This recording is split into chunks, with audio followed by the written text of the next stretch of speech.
They still have time to maybe get a refund on those tickets or sell them on to someone else, you know? And honestly, this game here, not as important, right? It's winning the next two after that if it does come down to it, because we do have match point on the line, but both of these teams are tied up 1-1. For the first time, though, we will see T1 on the blue side.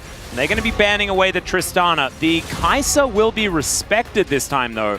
They'll ban the Nico as well. That's so weird, though, because T1 were, like, hard prioritizing the Xayah when Kai'Sa was open, so... I mean, Gumayusi has played the most games this season on the Kai'Sa and has a 30% win rate. Wow. So it hasn't really found as much success for T1. But then again, T1 had a bad win rate in general. They did. And second round robin was where the Kai'Sa really started to take off. Yeah. I am just interested, though, because, you know, I assume that T1 would just want to prioritize the Xayah despite this, but maybe that's the game plan, is that T1 first pick something else and D+ take the Xayah with no Kai'Sa available could be the strategy. We'll see how it ends up panning out. Third ban they're pondering on for a while, and they go for the Vi, so the one jungle ban they kept from the last draft. And yeah, I mean, yeah. Relatively unsurprising? Unsurprising, one could say. That's why I don't get the Kai'Sa ban. Like, if T1 on red side before were prioritizing Xayah over Kai'Sa, why do you think they would change that?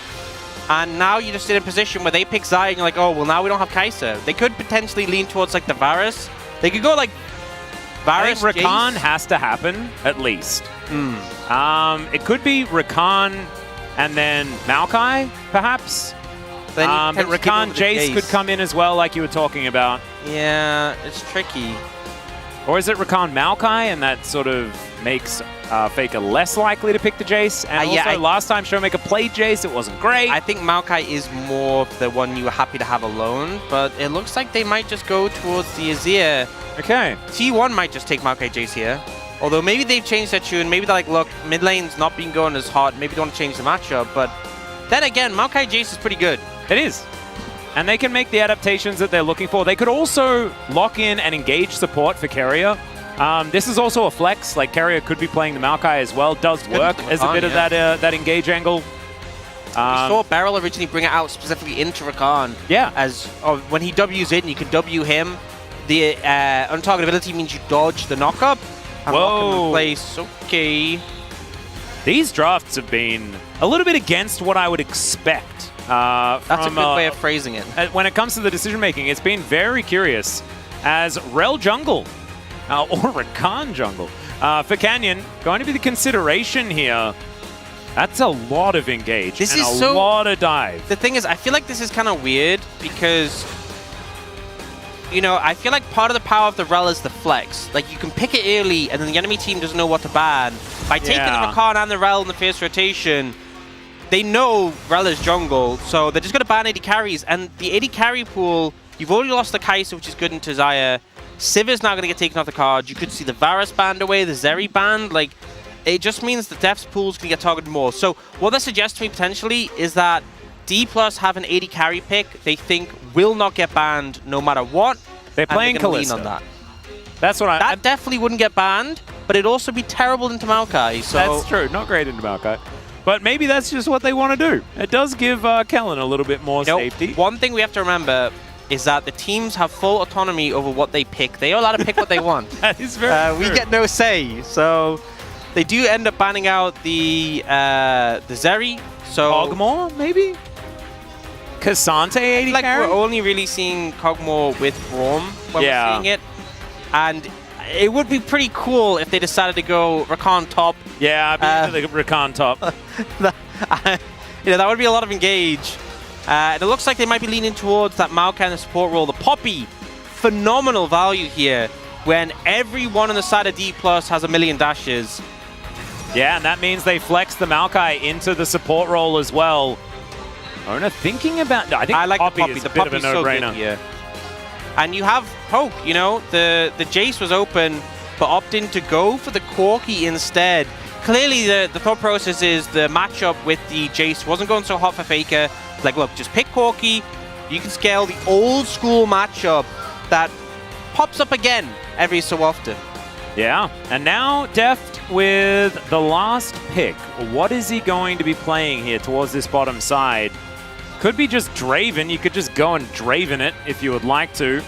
I think now Kalista is even worse. It was already bad, and now it's even more bad. Yeah, I think Varus makes sense. So Varus is going to come through. That is going to be the answer. A bit of added poke there. Does mean that now they will have a more equal damage profile. Do kind of like it. But it does mean that the theming is a little bit weird for this composition because they've got dive, dive, dive, and then Azir Varus. Yeah, I'm not really sure what the direction is for D+'s composition. Also, the front line of T1 is incredibly tanky, right? You have the Poppy, super tank, Maokai, who's pretty bulky as far as supports go, and then Aatrox, who is just going to keep healing through your damage. And in terms of the damage D+ have, you have what is likely a lethality Varus, because it's all we've been seeing recently.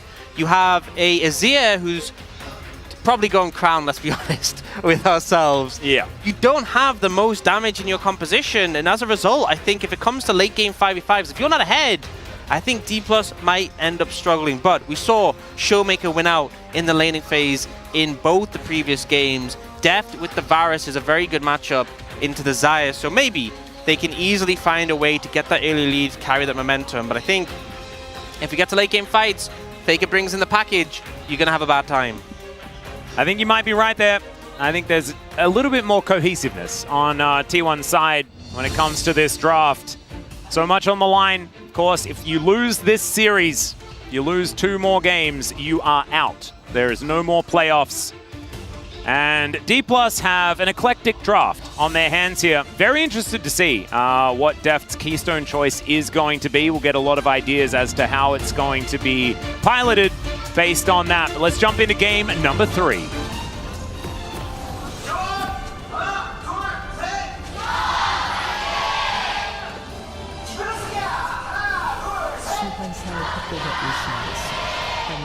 Thank you very much to Wolf and to Khan for leading the fan chants here as we jump into game number 3. One of these teams is going to walk out with match point after this game. Faker on the Corki. We're back to good old Corki Azir. We didn't mention it that much in the draft because, you know, it's not exactly the most exciting, is it, as far as matchups are concerned in the mid lane. And we did see Corki earlier this season, played by Showmaker, who went the Shiv build, farmed up a Storm, and then was pretty useless. Yeah. So it'll be interesting to see if that pans out in a similar fashion, when we'll see the impact. That is the thing, you know, we were quite critical of D+'s comp about the lack of cohesion, how struggle in the 5v5, but I do feel like they are going to have Showmaker once again looking to exert some early pressure on the Azir. They're going to have that Varus in the bot lane also finding some purchase, so I think that has to be the game plan. The Rel as well can make some really powerful AD ganks work. Yeah, and D+ have just been notorious of like making decisions that require them to be in the lead by a large margin early. They're just not afraid to put themselves in very precarious spots. It feels like they elect to walk a knife's edge. And that is once again what's happening. Gonna hold this wave. And Gumayusi very comfortable here. We've seen these Xayah Maokai lanes quite a bit. And this one actually feels even better than some of the others that they've had available. So the first time that Deft isn't on the Kai'Sa in this game, working out. Kellen just had a POG performance in the last game, but he has to be cautious here. Looking for the level 2 advantage, fantastic. But once Keria gets that root, and Gumayusi as well, very easy to layer the CC and just blow up the Rakan if Kellen ever goes into aggressive, so have to watch out for that. Yeah, you can see D+ get control of the wave, and they are going to move up and try and stop Oner from taking this blue buff. Seen on that ward, really great positioning of the vision here for D+, to make sure that vertical jungling is not going to ensue. This is interesting. Canyon could have gone for his opponent's blue buff, but wants the gank instead. Yeah, he's going to flash forward, actually gets the crash down, and Faker's going to flash, but I don't know whether it's going to be enough. First blood to Canyon as Showmaker puts up a surprised Teemo. Understandably so. Just pretty out of nowhere first blood. Really nice play there, and the layering of the CC, fantastic. Canyon definitely practiced on the Rel. Now, this is Oner trying to contest this buff here. Yeah, it does come on over. Doesn't find the wall. Canyon's still going to have to try and get out of there. does manage to secure his blue buff as he remounts onto his pants, and he's absolutely fine. Yeah, so the thing is, because Deft and Kellen walked up towards Canyon's jungle to help him out. Oh, well, there's been a lot of this. Dead even. Hasn't there? This is the decider, right? First to 30. The 59th Azir versus Corki. Best of 59. Oh, man. Incredible. Oner is going to win out this time. Does get the steadfast presence as Kellen's moving over. Showmaker's here as well, though, as he shifts the sands in, gets the flash out. Buckler going to hit the Rakan in the back of the head, but they'll take the summoner spell. Feeling good about the trade. So a lot of aggression coming out from Oner here, but he's going to end up down in farm. The trade-off is, though, Oner has the scuttle here and the entire topside quadrant available for him to farm. So we'll see if Canyon's able to make his way in. But look, Oner decides, I'm going to help my mid laner push in the wave, and then we can move over to secure my jungle. But Showmaker's going for some heavy trick. Big has to watch out. He really does. Another W comes out. Has to Valkyrie. Okay. And the cannon's still alive, so Showmaker, if he trims the wave here, he might be able to hold it. Okay, this is it's not great news, as Canna will be able to collect himself a cannon and avoid being chained up. Very weird passage of play. Yeah. T1 mid-jungle. Faker looking a little bit less than comfortable on this Corki pick. Of course, we know the man has played over 70 unique champions throughout his career. Has played many games on Corki as well. Was often the Azir in the Azir Corki meta, as most people know. Is one of his most played champions. We're going to have a look at this one more time as Canyon just decides that Faker's going to die right now. Yeah, I think the big thing here is that he knows that Faker doesn't have the Valkyrie. So if he flashes onto him, layers the CC, there's no way he escapes after that. One of the powers of the Azir is not just the fact that he's a strong laner, but also the mobility.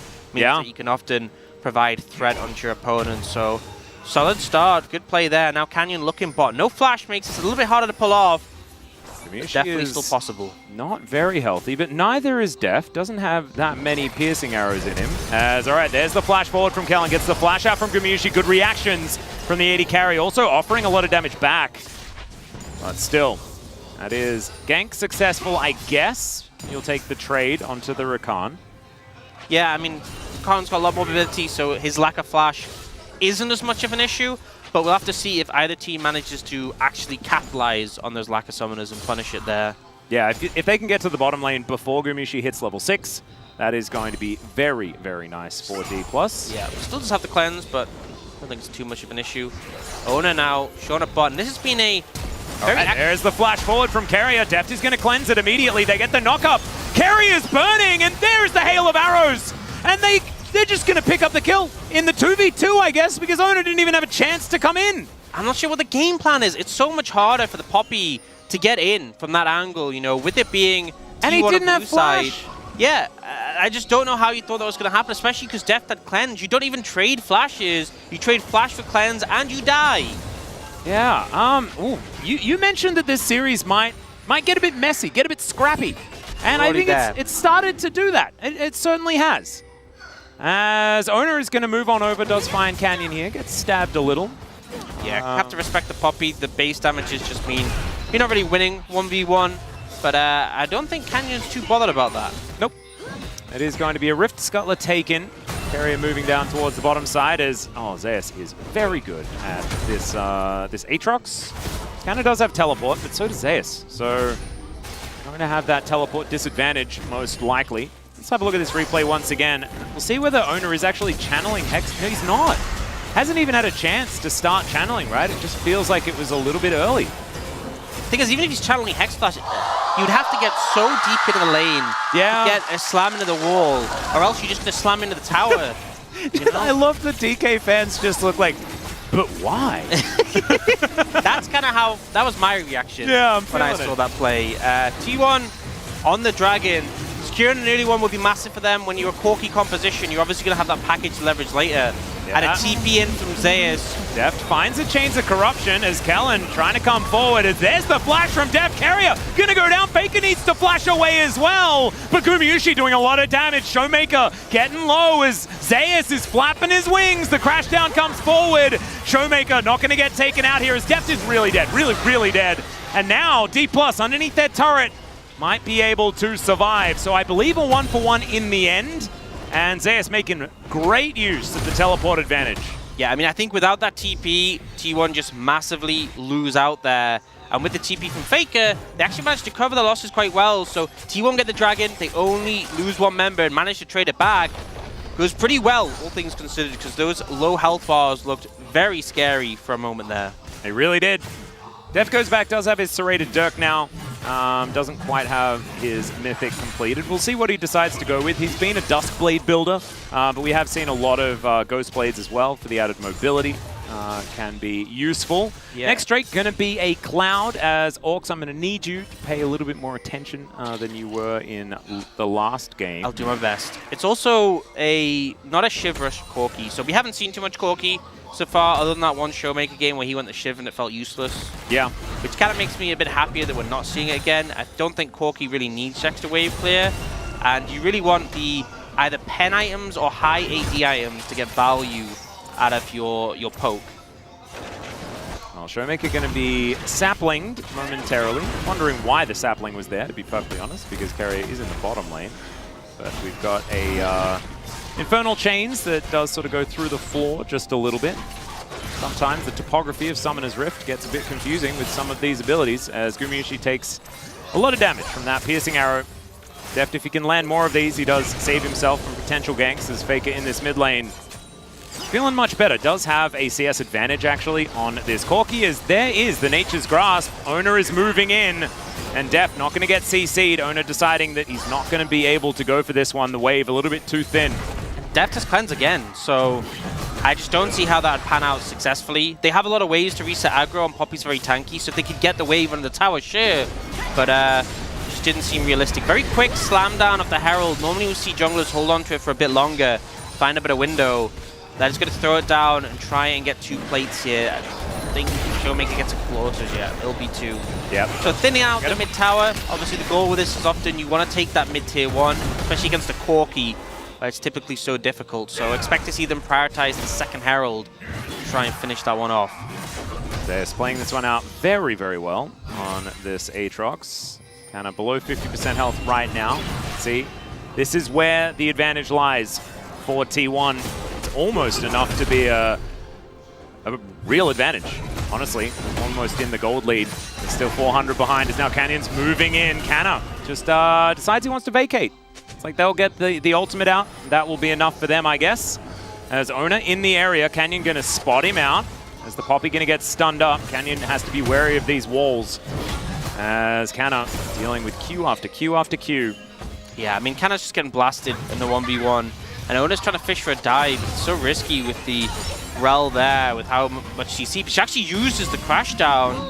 Dangerous. And there's the Keeper's Verdict. Cannon not going to be stunned, as now Kellen diving forward. He needs to run, though, to try and pick this one up. Emperor's Divide is going to push Zeus under the turret. And now Showmaker trying to get the last few autos. Can they actually find it, though? Zeus is still alive. Finally, the auto comes through, and now the Sand Soldiers are plowing in. The Magnet Storm, gigantic. And Oner needing to run out of there. Their health bars are low, but D+ will wipe the floor with them. Phenomenal target selection from Kellen there. Sees the Poppy W, doesn't commit, holds it, and then thinks I can take that Aatrox instead, and T1 overcommit there. The play from Oner made sense. Knock away Canyon, go for the Casante, but doesn't quite find the stun. Just misses it out, and the extra damage you would receive as well. So Canna survives, the TP in, the target selection from Kellen, and it looks like Zeus survives for a bit too long, but the problem is that baits in Oner, that baits in Keria. They're like, oh, we can save him. No, you can't. And now you're going to get caught out as well. Yeah, that crash down Magnet Storm, just the icing on the cake there from Canyon. Once again, I mean, I want to know the address of the hyperbolic time chamber that Kellen was in while Bible was playing. That's what I want to know. As these D+ Kia fans, maybe they had a bit of extra information. Because Kellen looking absolutely fantastic in this series. He's been so good, honestly, and it's been, you know, laning was the big thing we said we felt like suffered when Bible was in, but Kellen's laning, I mean, it's been good, but that's not really been the focal point. These team fights, these skirmishes on this Rakan, he's really excelled in. And also, when D+ were playing well, when Doctor was on the roster last year, it was Kellen finding angles on Renata and things like this, as we've got another potential fight on our hands. Gumayusi gets over the wall into the back of the pit. Keria now going to throw down the Nature's Grasp. Kellen comes through. There's the package from Faker. He's going to Valkyrie away as Def trying to get on over. Good flash comes through as it isn't the greatest engage from this Rakan. Canner is tanking them up, and there's the all-out. They pull back Keria, and he's going to look to try and escape but not make it in. It's, oh my goodness, Faker's going to get thrown into the falling apart Summoner's Rift as we have an Elder Soul on our hands, but Showmaker still going to get taken down. Massive knockup, but there is the Magnet Storm as Canyon dives in. Somehow Canner stays alive. The grand exit from Kellen, and I think, in the end, D+ win out. Right? Kinda 2 for 1. Yep, I guess, but they lost the dragon. But also, that was just so scrappy, so back and forth. That was such a long team fight, but sometimes you get these long, drawn-out, slow-paced team fights.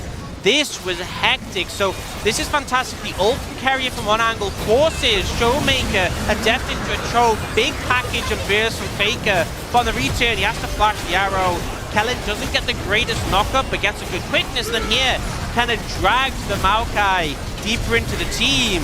Showmaker goes with a shuffle, but unfortunately, because the rift changes, Faker goes through into that new area, and he gets caught 1v1, and then here, again, just so scrappy. Oner playing aggressive. The ult from Canyon to turn it around, and look how low the health bars from all of D+. And T1 off, just the lowest health bars. Yeah, everyone. I mean, it was a bit of a shooting gallery for Def, but he couldn't quite get there, get that extra damage down. He has gone for that Duskblade yet again. Does give him a bit more teamfight potential, honestly. Like, if you do get down and dirty and a little bit closer to regular auto attack range, and get a few of these kills, the Varus passive plus the fact that you're then a little bit untargetable does mean that you can line up a fair few things. Also, make sure Empowered Q, so potent because missing health damage as well.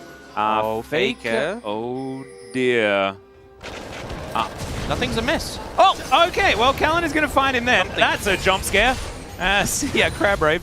Okay, well, Canyon is going to come on over and make sure that he secures that. I didn't actually quite catch who was in the brush there, but I think it was anyone other than Kellen. Maybe Faker is just instantly dead. Yeah, I mean, he reacted very quickly, I will say. But yeah, probably a lot of the other people, there's not much you can do to react and outplay. Keria on the Maokai, having a rough one. 0-4-1 so far.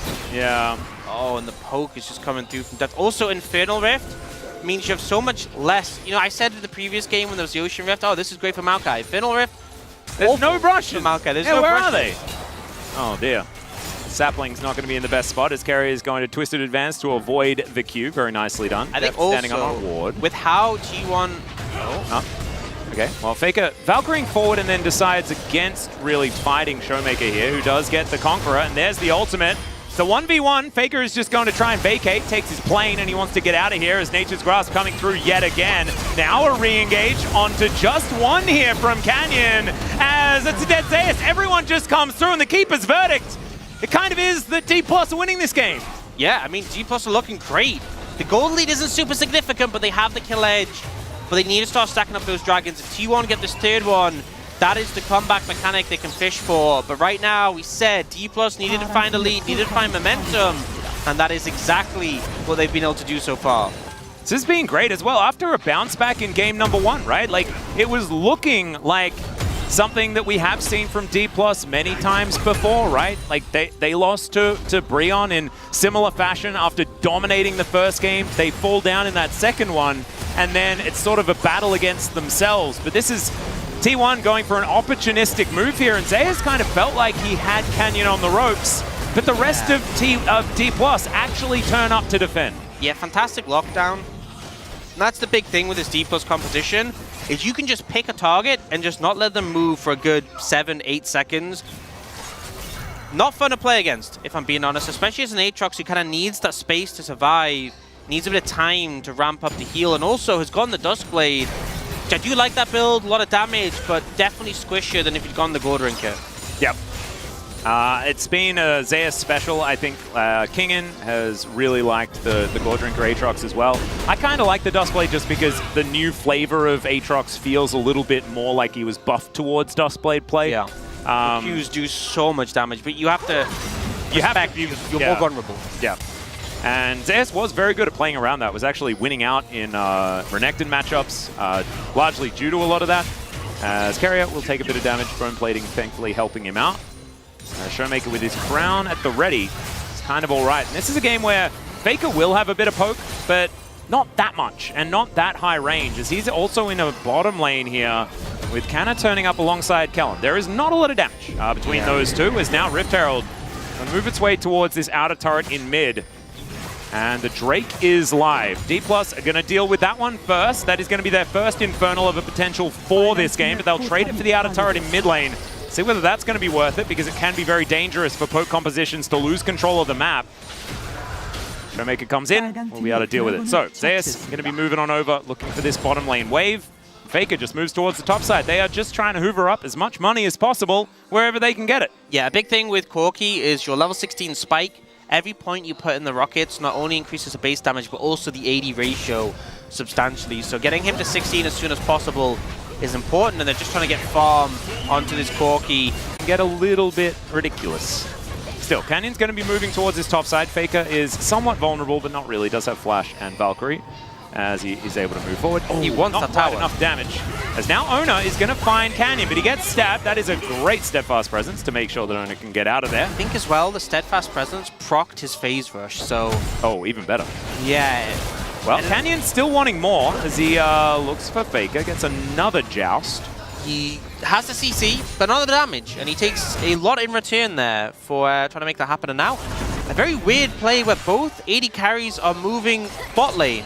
Yeah, and Gumayusi is kind of in a rough spot. Does get Hail of Arrowed, and they have this control ward here that is so powerful. Canna can find an angle, and he does do so, but Keria is here. There is, oh no, the Bramble Smash is going to kill Gumayusi, and now Zeus is looking for Deft. Showmaker has made his way in, though, with his teleport, and Zeus, can you actually find a Deft trying to outplay? And he will get it. The Dustblade gonna proc, and it makes him look real cool, but it's Showmaker in the end that is able to wipe up the Aatrox. But just a very strange passage of play. Yeah, again. Going behind the tower. I'd love to know what the communications were between that. He's just like, hey guys, watch this. I don't know whether that's exactly how it goes, but I like it if it was. Well, he would have said it in Korean, obviously. But Yeah, I don't know. It does mean that the gold lead's not going to change. It's basically exactly the same, and we're still confused, pretty much, about how it's going. If you were wondering if you... And then Zeus... He could have... I guess maybe he was worried if he went the other way, he's being collapsed on, so he's like, I'm going to try to get the kill. But also, he was just like, I'm going in. Yeah. No, he was pretty keen on doing that. Maybe T1... on KT. It's... like, I don't know. It's hard. If you look at the top of the screen, you're like 10-3. Wow, we're losing. Like, that can be a thing. We know that T1 are absolutely fine when it comes to gold. They could just chill out and let this game do what it wants.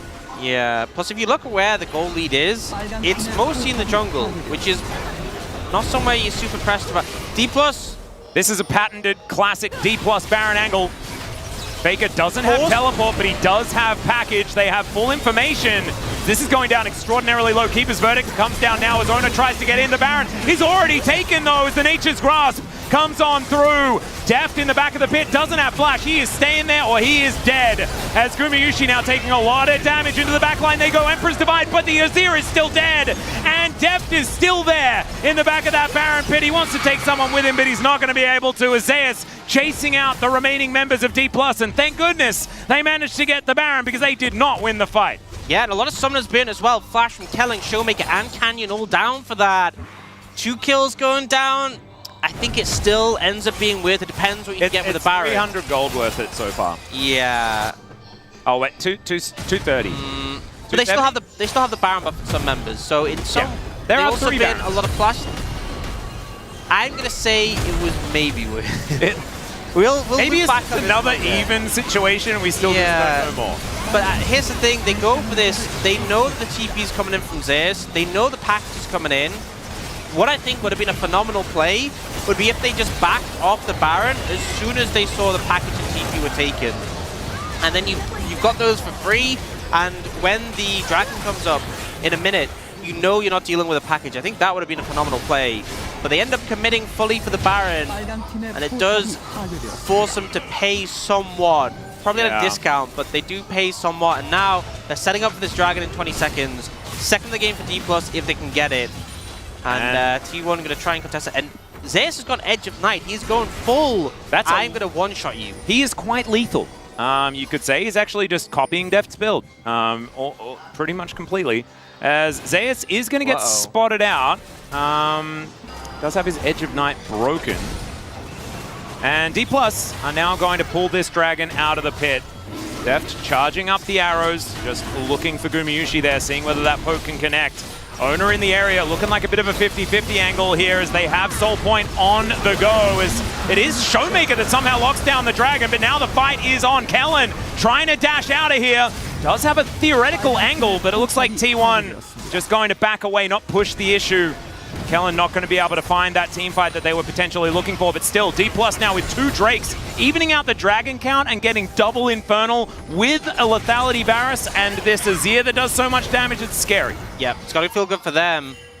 This and Kellen, that's how I feel about this game in general, Kellen. Thank you for representing it. Yeah, no, that's actually beautiful. I'm really glad that the you know, we did say in the draft, is there. The top lane Rakan. True. It's being manifested.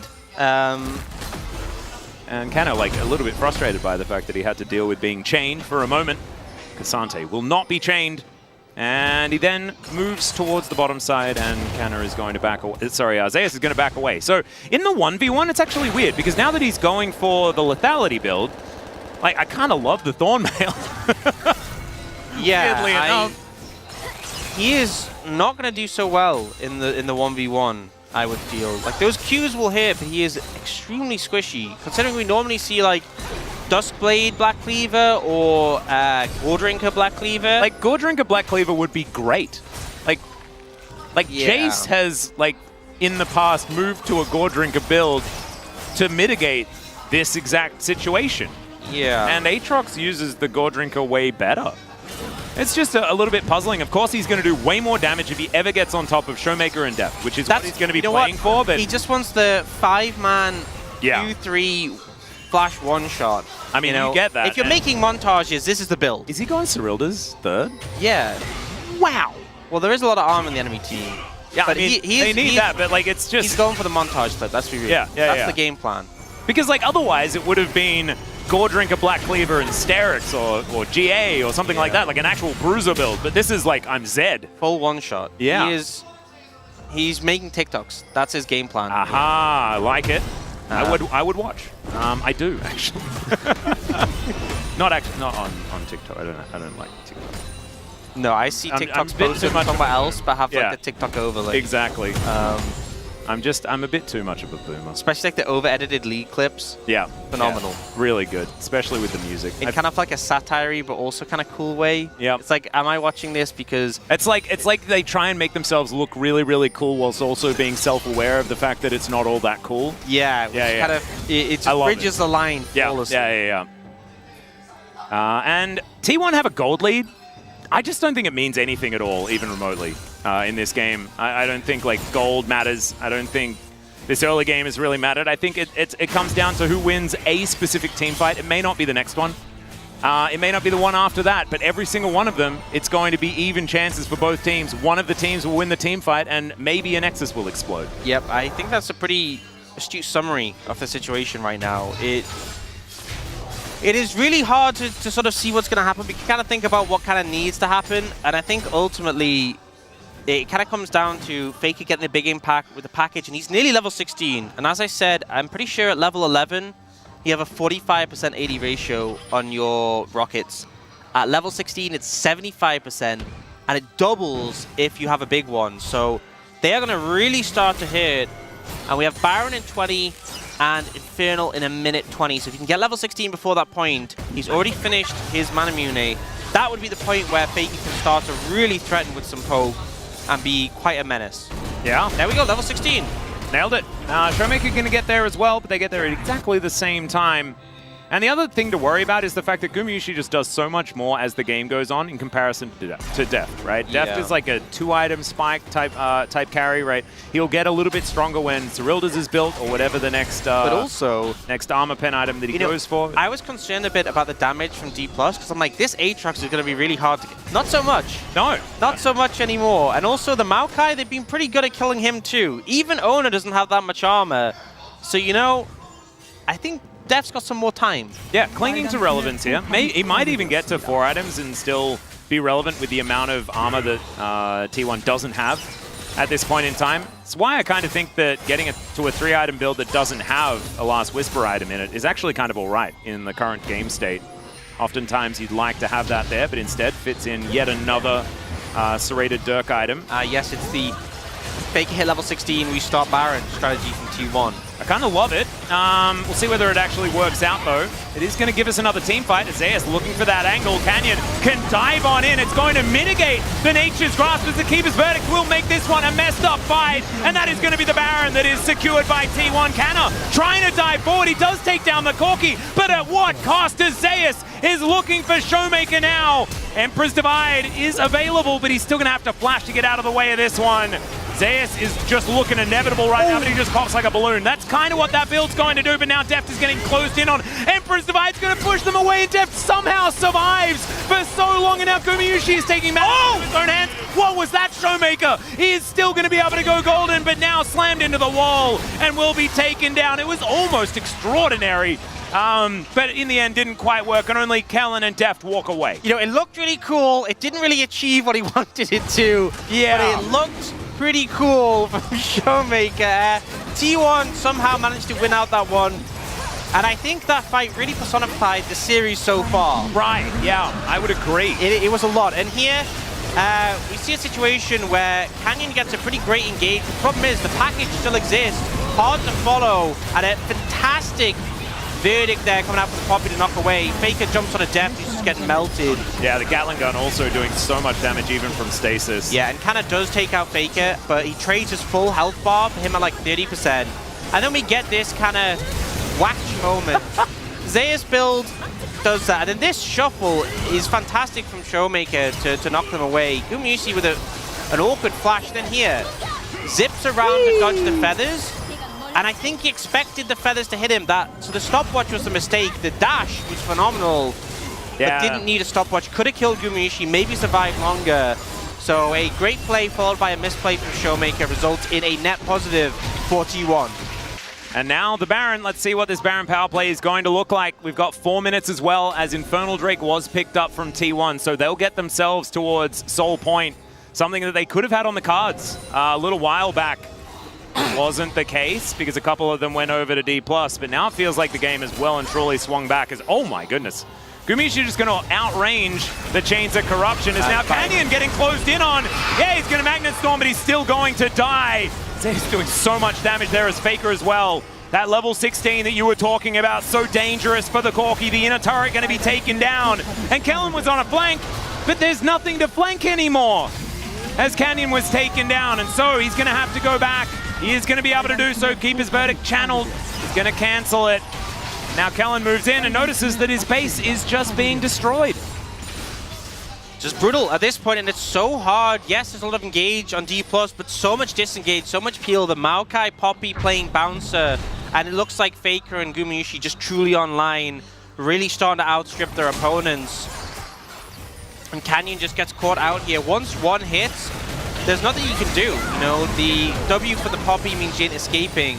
Yeah, not enough homework done either. That ward there spotting Canyon throughout that whole thing so T1 could plan everything out. Yeah, and Faker's starting to do an absurd amount of damage. If a big one hits, it will really hit at this point of the game.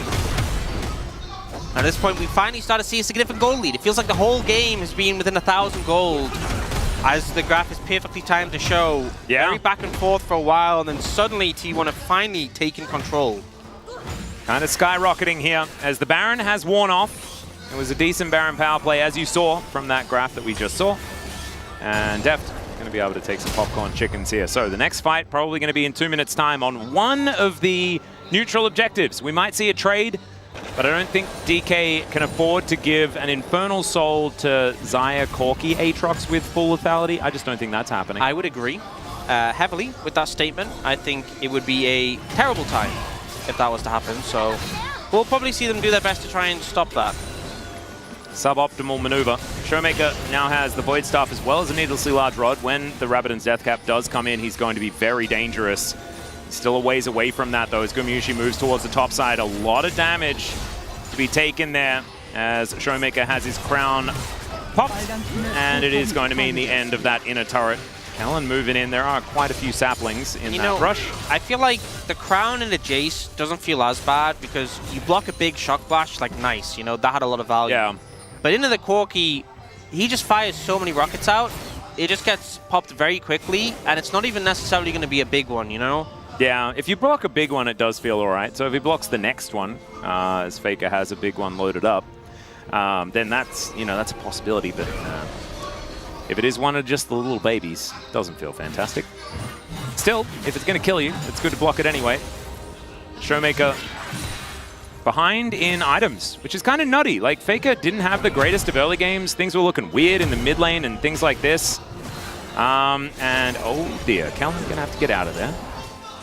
And D+ do have a lot of vision in this bottom side river. They are indexed very heavily towards making sure that they can grab this Infernal Drake. It might mean giving up a Baron for it, though. I think they'll take that trade. The Baron wouldn't feel good to give up, but if they lose the Dragon, I think it's just game over from there. I would agree. And that's the thing. You can always fight a team with Baron. You win the fight, Baron's gone, Soul's there, it's permanent. I don't think you ever really manage to do very much to Faker if they get Infernal Soul. You're exactly right, as Faker is going to use the package here actually to get out of the way. Oner taking a lot of damage. Nature's Grasp comes in, and they tried to get on top of Oner, but it's Canyon that falls down. He is going to have to back away because he's very, very low. But there's only a few moments here for D+ to try and lock this one down, and they have no smite available now. And not a lot more. Kellen, he can be mitigated so well by Oner on this Poppy. The Rakan, it's so difficult for him. As D+, they know they can't give this up, and Zeus is looking for a flank angle. They just boop away the Rakan. There is the Infernal Soul. The knock-up onto Zeus is fantastic, and Jeff just explodes. T1, I think this might be just it. The last team fight as Keria goes on a big old journey. Canna tries to look for an angle, but they find Showmaker. They take him down. There is no damage left remaining. And you can do as many Kasante things as you want, Canna. You are still going to lose your Nexus. And T1 will move to match point in the series.